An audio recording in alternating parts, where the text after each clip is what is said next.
Mr Buttigieg. On the floor of it, Mr. Buttigieg. Going to read us up again? Cramming them in before the end of the year. Thank you, Mr President. Mr President, I move that private members' business item number 353 outside the order of precedence be considered in a short form format.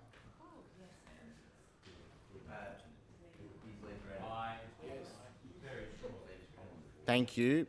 Mr President, I move item number 353 standing in my name. Mr President, workers in our country's airports are being exploited. On Thursday, the 8th of November 2019, the Transport Workers Union took action and protested their substandard working conditions. I was proud to stand with those workers at Sydney Airport. Workers are bringing attention to the absence of safe and decent working conditions and the lack of fair wages and job security, whilst airports are making billions. Sydney Airport, Mr President, is positioned at the highest point of the aviation supply chain. The airport is therefore directly and indirectly influencing control over the entire industry and the contracts that are issued for workers. The result is that the airport contracts undermine the wages and conditions of customer service and check-in staff, airline caterers, cleaners, security personnel, cabin crew, refuelers and more. Work should not be contracted out for the lowest possible cost. The airport should not be permitting contracts and tenders to undermine the safety standards of the airport and the wages and conditions of workers. Sydney Airport continues to overlook these workers and refuses to act on the serious issues that workers are facing. Sydney Airport is ignoring the high staff turnover, chronic understaffing resulting in safety issues, the absence of secure and full-time employment and low wages. A large amount of workers are being paid substantially below award rates, Mr President. They are distressed over insecure work and many have only been provided the option of part-time work for years.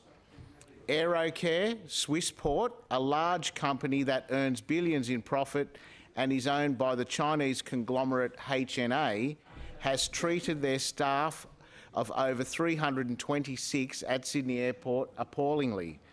Drivers, ramp workers, baggage handlers, cleaners, check-in staff and caterers have been pushed into conditions of poverty and are receiving pay rates less than award rates on weekends and public holidays. A number of their workers are only guaranteed 60 hours per month. Disgracefully, they give workers 3-hour shifts and make them take split shifts. This results in airport workers often working for 15 hours over each day and being only paid for 6 hours work. This forces workers to sleep on floors in the airport's loading docks to get through days that they are not adequately getting paid for. Split shifts and chronic understaffing at the airports are also risking worker and public safety every day. At Sydney Airport, among an Aerocare Swissport staff of over 326 workers, there have been 134 injury instances. High turnover rates from terrible working conditions equates to an absence of skilled and practiced staff with full security clearance, which puts security at risk each day.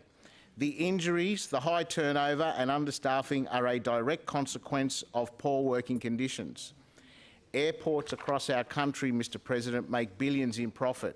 They should not be leaving workers in poverty with unsafe and insecure work.